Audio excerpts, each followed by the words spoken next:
Welcome back. I'm here to solve sample midterm number 2 for math 2B. I needed a break from math 2A. So we're going to do some integration. Okay? And this is the sample midterm that is posted on the department's website as of the current filming of this video. Okay? So midterm 2 for math 2B, as of the current syllabus, it looks like it's about the techniques of integration and improper integrals and sequences. You haven't gone to series yet. That's the stuff. Series is the stuff that everyone freaks out about. Wait, you're not there yet. Okay, so let's get started on this midterm. Okay, this is should be a 50-minute exam. Let's see how long it take. Should not take too long. Okay, so we're asked to solve a bunch of integrals for problem 1, and let's do this one. Integral of ln t over t to the 5th power dt. Okay, so let's go down our techniques that we have. Is it a substitution? It possibly could be, because if u was ln t, do use 1 over t dt, then there's still that t to the 4th, which isn't a nice substitution, but maybe we can use it. So let's keep that in the back of our mind. This integration by parts, this does not look like it would be, because if u is ln of t, d is 1 over t dt, and then actually integration by parts could possibly work. I'm not sure. So let's keep that at the back of our head also.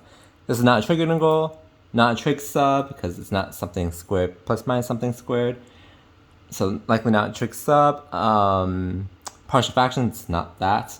So we're left with integration by parts and substitution. U sub.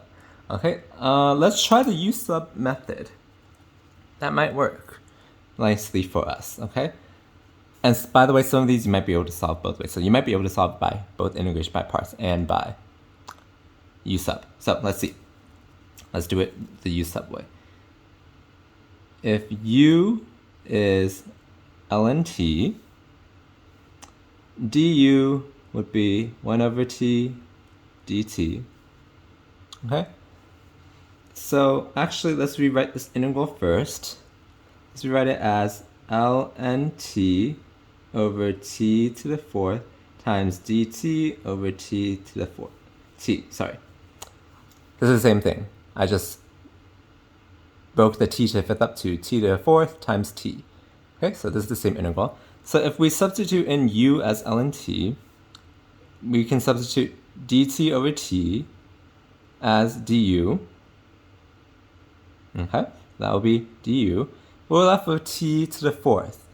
So how can we sub that in terms of u? Well, we can use this guy. U is ln of t.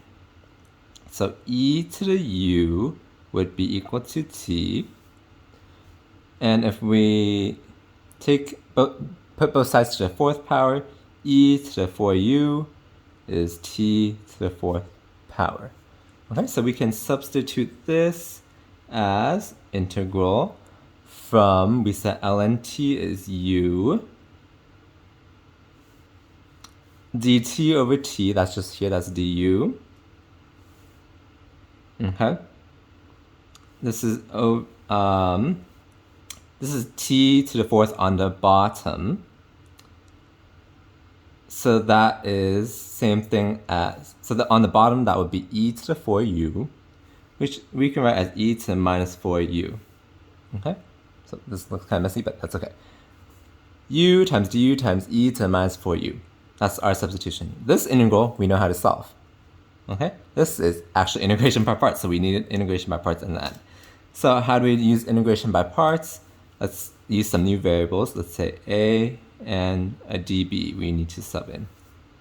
Okay? So how do we set those up?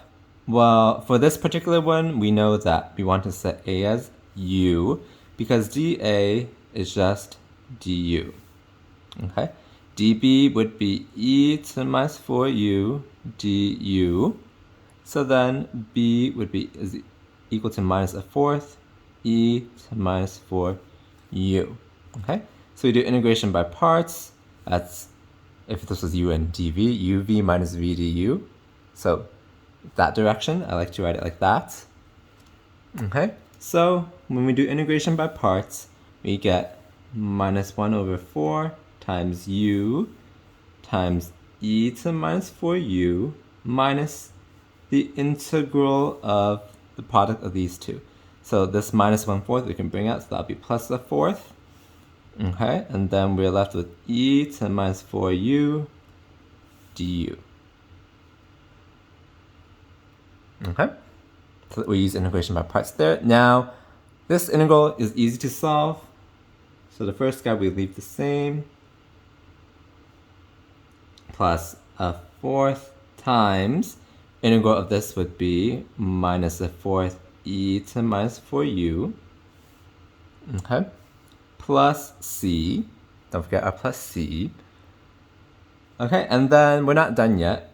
We finished integration, but we have to substitute our u back to t. We have to go back from u to t because our original variable was t, not u. So we do that. Minus 1/4, u is ln t times e to the minus 4 ln t minus 1 over 16 e to the minus 4 ln t plus c. Okay, that's back substituting. We can simplify some more though. Let's just do it. Okay, so let's do some math on the side. Let me get a different colored pen real quick. Give me 1 second. Okay. We know that e to minus 4 ln t, this guy, we can use properties of logs to move this guy back up as an exponent. E to the ln t to minus 4 power. Okay, so this would just be t to the minus 4 power. Okay? So let's go back to this color pen. We can rewrite this as minus 1/4 ln t times, that'll be 1 over t to the 4th. Let's do it like that. Some better notation. Minus 1 over 16 times 1 over t to the 4th plus c. Let me double check that's the answer. I solved this previously. That matches my previous answer, okay? So that's our answer for 1A. So what I did was, to recap, we went down the list of techniques of integration. The possible candidates were either integration by parts or substitution, so I just went with substitution. And we substituted to this guy over here. And then we saw that this integral, we know how to solve. That's integration by parts. So that's this mid step over here. This is integration by parts. This guy afterward is easy to solve. So there. We plug back in our original variable t with the definition here. That's the step. And then we just did some simplification. Okay. That's 1A. Oh, 1B. This one, if you ever solve this problem, you know how to solve it right away. Oh, it's this type of problem, okay?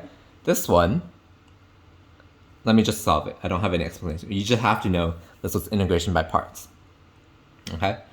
Hopefully you've seen an example in lecture. Otherwise, this is how you do it, okay? So we use integration by parts. So we have to set a u and a dv, okay?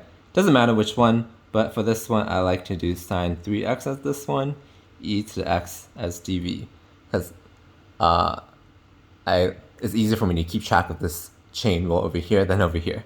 So du would be 3 cosine 3x. V is just, oh, forgot dx there, e to the x. Okay, so we do integration by parts. Remember, it's like this. U dv is uv minus v du. Okay, so this is the same thing as e to the x sine 3x minus integral of 3 e to the x cosine 3x dx. Oh, there should be a dx over here, my bad. Having bad notation right now, okay.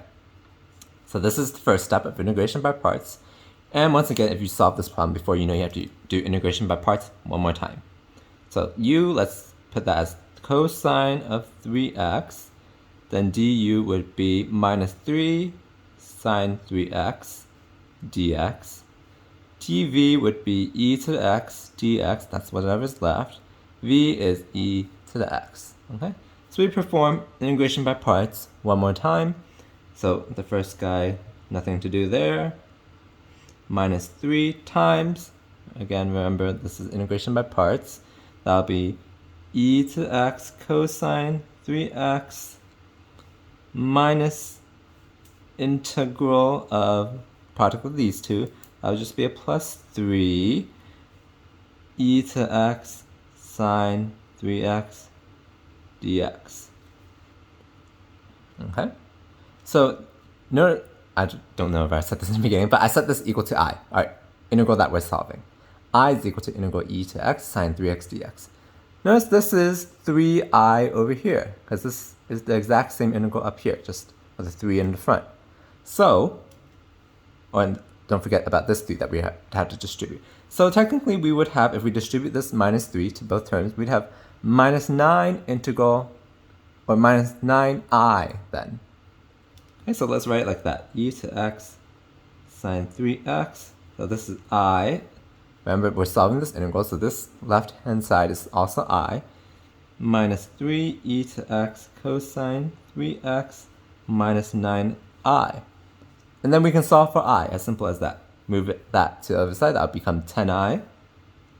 So let me just do it like that. 10i. So I, the original integral, is equal to e to x sine 3x minus 3e to x cosine 3x over 10. Okay? And that's our answer. Okay, so once you have done one of these problems before, you remember how to do it. You have to use integration by parts twice, and then you do this technique over here.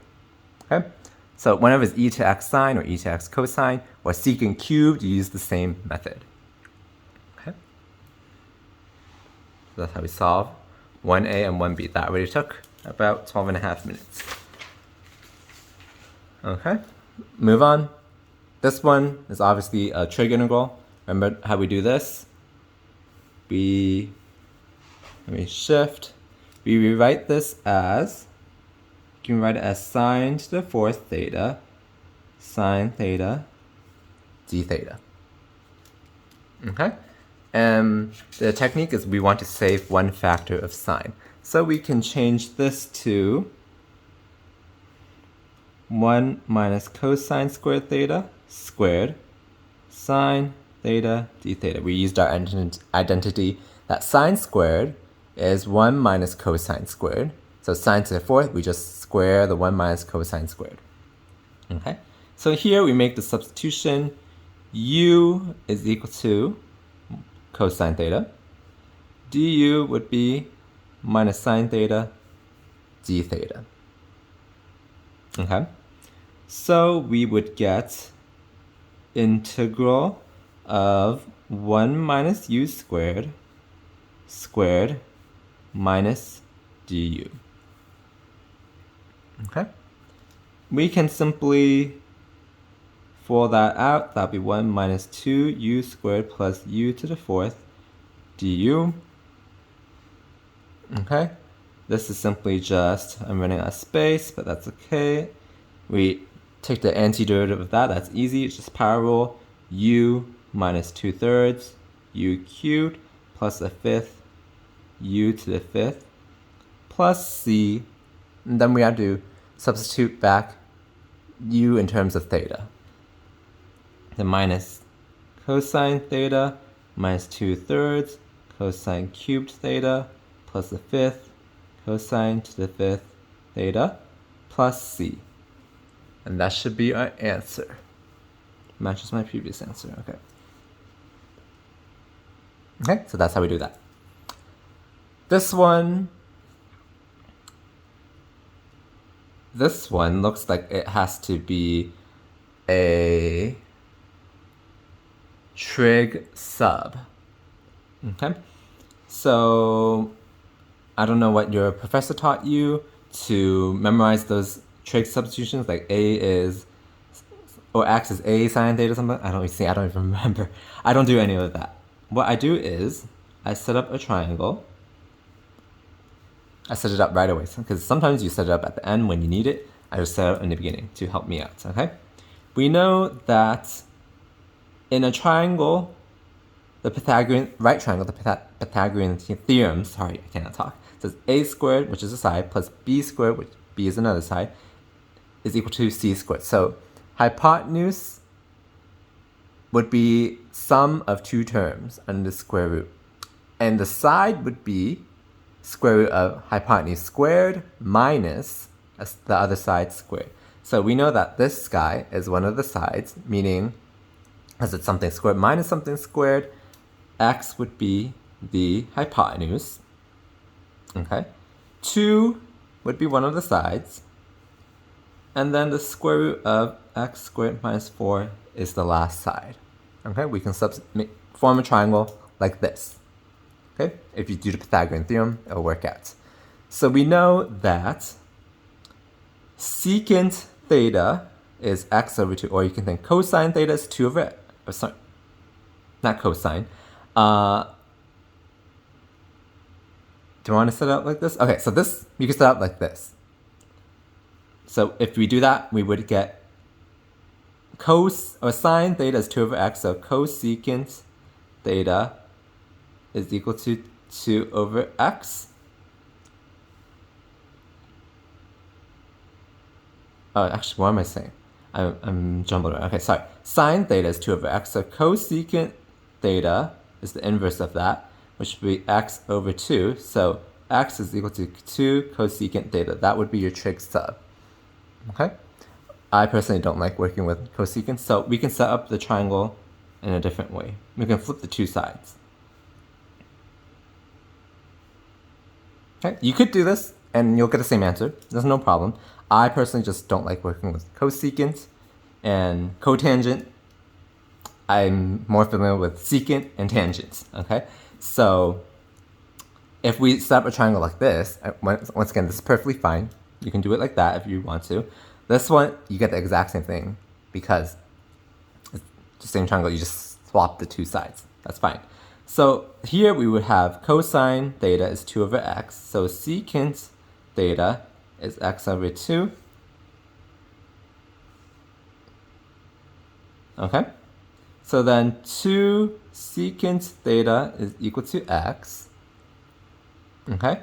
So we basically we want to sub everything in this integrand in terms of theta. So we have an x. We need a dx. So 2 secant theta tangent theta d theta is equal to dx. Okay. And we have that, we need this. So the book or your professor might tell you to just sub in now, but you have some algebra to do there, which you can save some steps by doing this. We know that tangent theta is this square root term over 2. So 2 tangent theta would be that square root term. Okay? If you sub in this into here and simplify, you'll still get 2 tangent theta. So this saves you some steps, okay? So we can sub everything in the integrand in terms of theta. We have to take care of our limits of integration, so let's do that afterward. So we have dx on top. Dx we said is here, 2 secant theta tangent theta d theta. The bottom we have x, which is 2 secant theta. And the square root term is just 2 tangent theta. Okay, limits of integration. We have to take care of that too. So these are limits in terms of x. We need limits in terms of theta, so we can use this relationship. 2 secant theta is equal to the bottom limit 2 root 2, meaning secant theta is equal to root 2, so theta would equal to pi over 4. Okay? Similarly, 2 secant theta is equal to 4,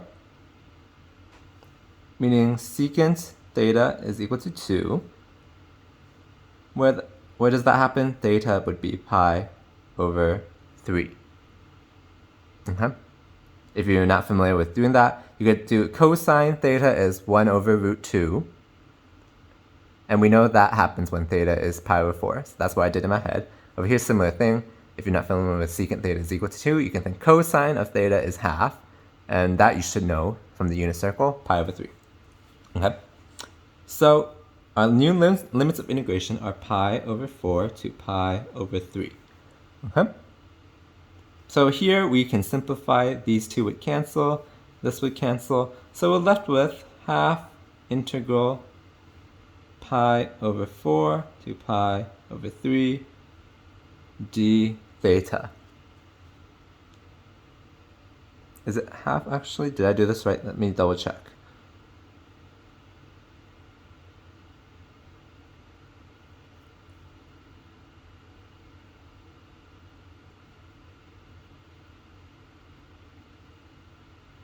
I think it is. Okay. So this is an easy integral. It would just be theta. Integral of d theta is just d theta. Evaluate from pi over 4 to pi over 3. Okay, so that's simple. Half times pi over 3 minus pi over 4. If we want to simplify, this should give you the points, honestly, but if you have times to simplify, that would be pi over 12. So that's pi over 24. Yep, that's the answer. Okay. So here, we just need to do a trig sub, and I like to set up the triangle first, as I said. So when you look at this triangle, we know that 2 secant theta is equal to x. We can find dx, and then we can also substitute this square root term. That's 2 tangent theta from the triangle. And we plug everything in, we got a simple integral. Oh, don't forget to change your limits of integration also, so that's what we did over here. Of course, if you we're not comfortable with trig, you can plug back theta as, you can substitute theta back in terms of x. Actually, I feel like that will be even harder, so it's probably better to just change your limits of integration. Okay, so that's how we solve that one. Okay, we're 22 minutes in. Let's move on. Improper integrals. Okay, this one's improper because it goes to infinity. Okay, so if we want to have good notation, we say this is the limit as t goes to infinity of 2 to t. We can rewrite this as x to the minus half dx. Okay, this is limit as t goes to infinity of, we can do power rule, so that'll be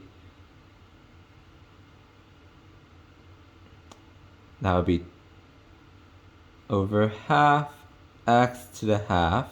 Evaluate this from 2 to t. Okay, that's what happens when we do the power rule. Okay, so then that would be equal to, let's rewrite this as 2 square root x evaluate from 2 to t. Okay, so this is the same thing as limit as t goes to infinity. We can pull out the 2. Okay, that looks weird, but you can pull out the 2, that's just the constant. We do the fundamental theorem of calculus, that would be square root t minus square root 2. Okay, and we know that as t goes to infinity, the square root would go to infinity. So this goes to infinity. This is a divergent improper integral. Okay. Next, we're asked to evaluate this guy. This is improper because when we approach 3, this would go to 0. So what did I write? Tim. It's limit as t approaches to 3 from the right. That's how we notate it properly. Integral from 0 to t of dx over square root 9 minus x squared. Okay. So you can solve this by trig sub. But you can also recognize that this is looking like arc sine. Okay, so let's do that. Will save us some time actually. So again, this one I know for sure you can solve by trig sub. That's what I did in my notes, but I did also while solving it notice that you can just do arc. This is just arc sine. Okay, so I can show you the trig sub afterward. Let's rewrite this as 0 to t dx over, let's factor out a 9. So that'll be 1 minus x squared over 9. You can write it like that. This is the same thing as limit as t goes to 3 from the right, integral from 0 to t dx over, remember properties of square roots, it can be square root 9 times square root of 1 minus x squared over 9. So we can write this as 3 times square root of 1 minus x over 3 squared. We can write it like that. Okay, so if we let u be x over 3, du would be 1/3 dx. Okay, so we get limit as t goes to 3 from the right, integral from 0 to t, so dx would be 3 du over 3 square root 1 minus u squared. Okay, so these will cancel. This you should recognize as arc sine. This is limit as t goes to 3 from the right of arc sine. Oh, I forgot to change our limits of integration, so that was a critical error. When we make a substitution, we have to change our limits of integration. So before we go there, let's take a step back. Limits of integration. These are limits in terms of x. So u would equal to, when x is 0, 0 over 3, the limit of integration is still 0, so that's fine. When x is t, then limit of integration is just t over 3. Okay, so that was a critical error that I made. But now I fixed. Okay, so back to here. This is just arc sine of u. Evaluate this from 0 to t over 3. Okay, so this is just limit as t goes to 3 from the right, arc sine t over 3 minus arc sine of 0. Arc sine 0 is just 0. Okay, so this is our limit. So we evaluate the limit, it'll be arc sine of 1. And where's the arc sine? When is the sine function 1? That is when it's pi over 2. So that's our answer, it's convergence. And converges to pi over 2, okay? So once again, if you recognize this is actually an arc sine, but just a little factor is in front, then this is the quicker way. So what you do is you factor out that 9, which is what we did there. And then this x squared over 9 can be written as x over 3 quantity squared. We made a substitution. Okay, so it's du over square root of 1 minus u squared. Okay, those 3's canceled, and then don't forget to change your limits of integration. So that's what I almost made a mistake of. And this is the arc sine. Okay, so that's one way. So the other way to solve it, let me get my notes.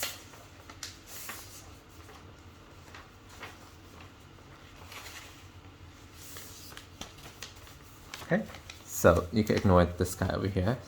I was experimenting. So you could do a trig sub also if we draw a triangle like I described before. This is hypotenuse minus the side, so hypotenuse is 3. One of the sides is x. The square root is the last side. Okay, so we know that sine theta is x over 3, so 3 sine theta is x. dx is 3 cosine theta d theta, and the square root term is cosine theta times 3. Okay, so we substitute everything in the integrand in terms of theta. Similarly, we had to change our limits of integration, which I did over here, when x is 0, so 3 sine of theta is equal to 0, that's here, which means theta is equal to 0.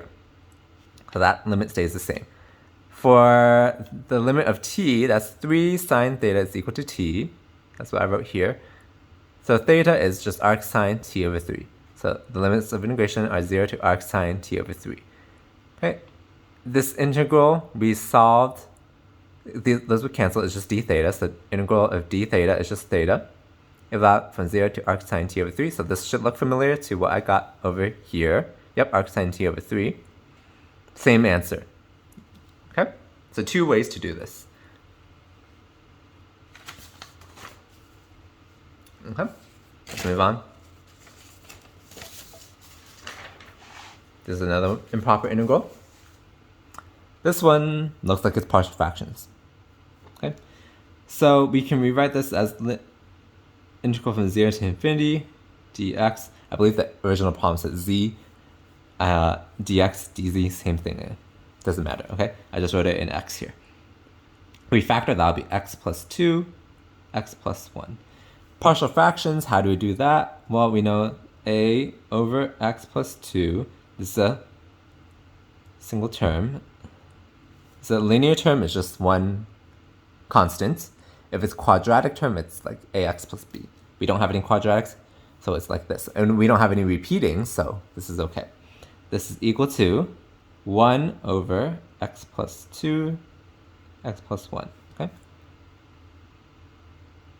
This is our partial fractions.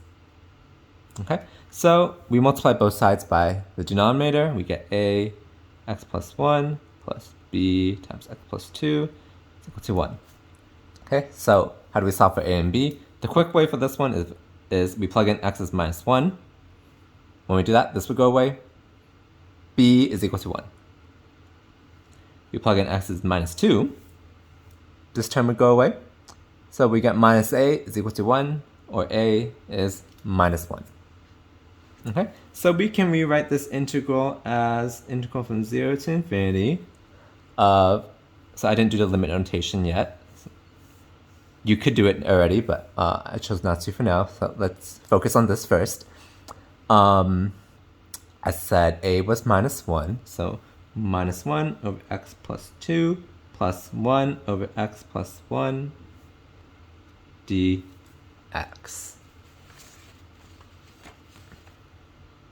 Okay. So this is an easy integral to solve. It's just logs, or natural logs, okay?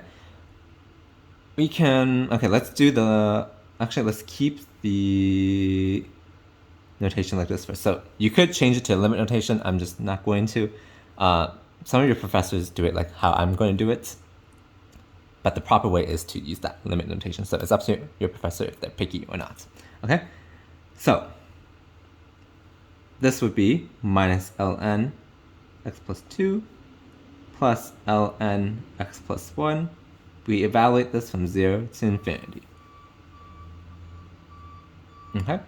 We can rewrite this as natural log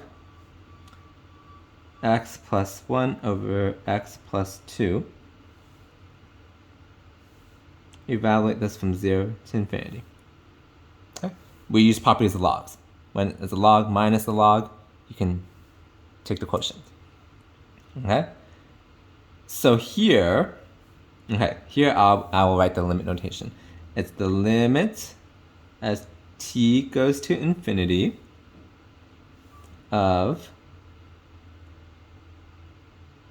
let's just keep it the same first. Let me do it in a few steps.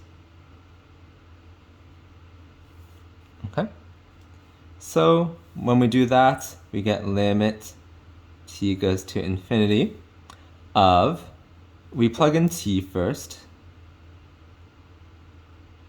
plus 1 over t plus 2, minus ln, when we plug in 0, what do we get? We get minus ln of half.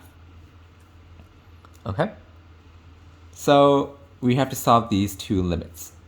So let me use a different color because I'm running out of space. For a limit as t goes to infinity of ln t plus 1 over t plus 2, we know this is the same thing as natural log limit t goes to infinity of t plus 1 over t plus 2. This property is a log. Properties of limits.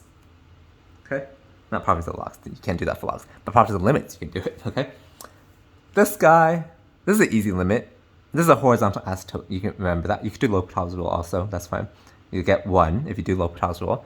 But if you remember horizontal asymptote, it's the degree test. Degrees are the same, so you take the ratio of the leading coefficients, which is just 1. So it's just ln of 1, which is 0. Okay? So we get 0 minus limit of this guy, a constant, is the same thing, minus ln half. Okay? That's 0 minus ln half is the same thing as ln 1 minus ln 2. So we get this equal to ln 2. It's convergent to ln 2, that improper integral. Okay? So obviously the trick was partial fractions. That was what they're testing you. And then since it's an improper integral, you have to evaluate this limit. The technique was this. You can bring the limit in by the properties of limits. Okay. This one, I don't know if they still test you on this. They keep changing the curriculum for 2b, but I'll just do it. Find the length of the curve. F of x is this guy on the interval half, comma, 2. Okay. Remember how to find arc length?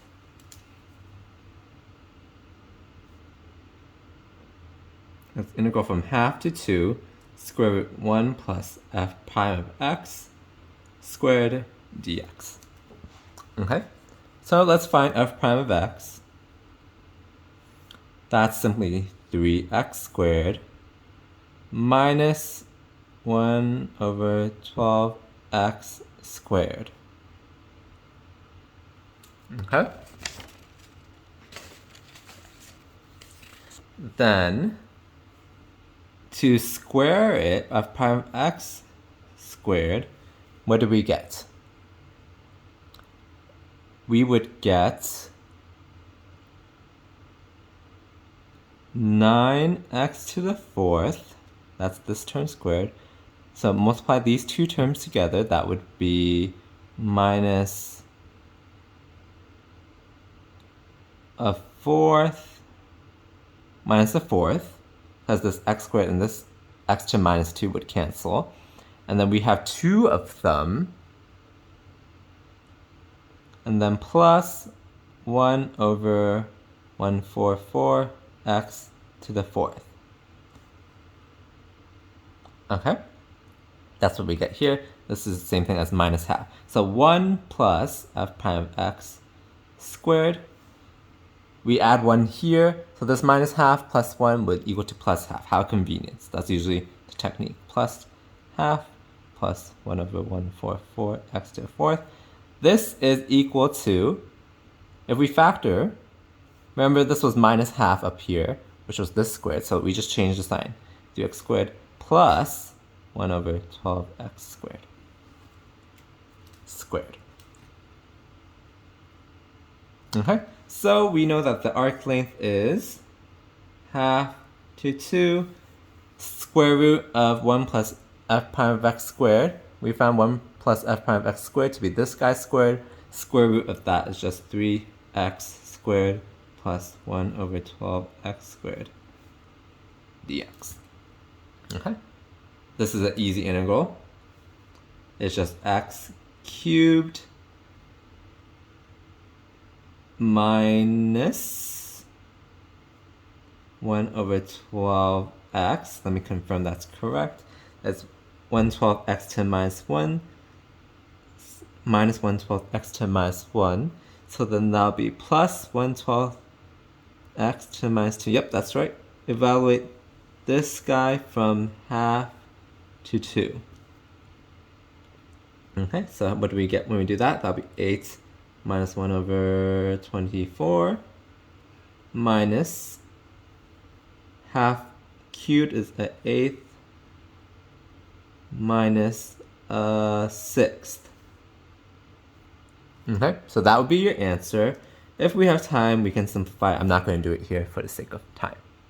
Okay, but you can simplify that and then that'll be your answer, okay? This is how you do arc length. Usually the trick is when you add 1, it'll just be the flip sign, okay? That's the trick usually. Okay. We have a number 4, which I don't have written here. I have it written in this sheet of paper. So let's solve this before we get to number 5. Okay, they're all true, false. It's pretty easy. If a sub n, the sequence, is decreasing and an is greater than 0 for all n, then an converges. Okay, so it's saying that if this is 0, the sequence an is decreasing, but it's always bigger than 0, then an is convergent. So yes, it converges to 0 because it's decreasing, but it's always greater than 0. Okay, so true. If f of x is less than or equal to g of x and integral from 0 to infinity g of x dx diverges, then integral of 0 to infinity f of x dx also diverges. This is obviously false. Okay? Why? Well, you can think of it as g is, if it's like this, it's divergence, okay? Then the area under the curve is divergence, meaning the area under the curve is infinite. Then a smaller value, you cannot argue that something smaller will also be divergent.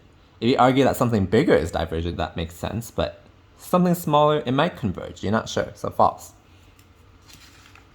Next, this one, integral from 1 to pi, x to pi, dx converges, that's true. Because we know that integral 1 to infinity, 1 over x dx is divergence. And we know that, let me write over here, integral 1 over x squared from 1 to infinity dx, that is convergence.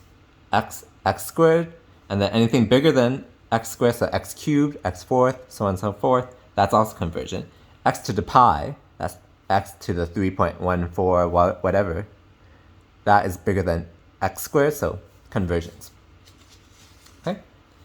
This one, I don't know why they're testing you on midterm 2, but it's a very easy one. Integral from 0 to 3 e to x squared dx is equal to integral from 0 to 5 e to x squared dx plus integral from 5 to 3 e to x squared dx, okay? So this is the same thing as integral 0 to 3 f x dx. I'm just going to write it like that, is equal to integral 0 to 5 f x dx.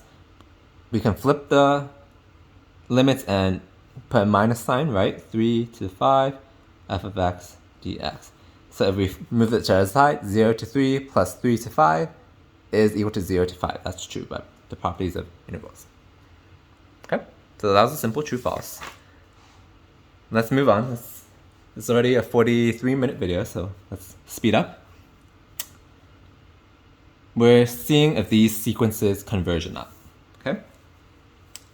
So how we do that, we just take the limit as n goes to infinity, an for all of these. So we can rewrite this as sine of 1 over n over 1 over n. This would be the same thing as that. We didn't do anything illegal. Here we use L'Hopital's rule. I'm not sure if you have to write that, but I'll just write it to show you guys. It'll be limit as n goes to infinity of cosine 1 over n times derivative with respect to n 1 over n. I'm writing it like that because the bottom is also derivative with respect to n of 1 over n. These would cancel. We would get cosine limit as n goes to infinity of 1 over n is just 0.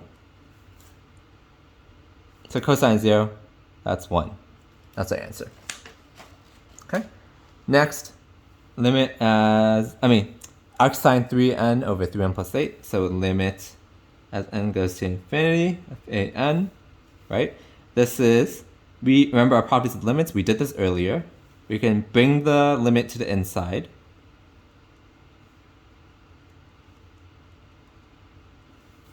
Okay. This guy, you can use L'Hopital's rule. That'll be 3 over 3, which is 1. You can also do the degree test because you know this is a horizontal asymptote. Degrees are the same, so take the ratio of the leading coefficients. It's 1. So arcsine of 1, where is that? That's at pi over 2. Okay. This guy, limit n goes to infinity of an. That is simply minus 5 plus limit an goes to infinity of 0.9 to n. Since this is a number less than 1, when you exponentiate it to a bigger and bigger power, it will go to 0. So it'll be minus 5 plus 0 minus 5. Okay? And remember, limit of a constant is just the constant. So that's why we did that there. Okay, this one, does the sequence converge or diverge? Well, the limit as n goes to infinity, an, this an would kind of oscillate between two values, because this is just changing from positive 1 and negative 1. So it'll be 4 plus 1 and 4 minus 1 all the time as n goes to infinity. So it'll oscillate between 3 and 5. So this is divergence. Okay? That's our reasoning, okay? Last one, this guy, limit as n goes to infinity of a sub n, okay? We can use L'Hopital's rule here. That'll be 2, oh, don't forget our limit notation. Almost messed up. That'll be 2n plus 2 over 1. We use L'Hopital's. Okay? As n goes to infinity, this would go to infinity, so this is divergent also. Okay, so that was this midterm. Okay, so these sequences were not hard.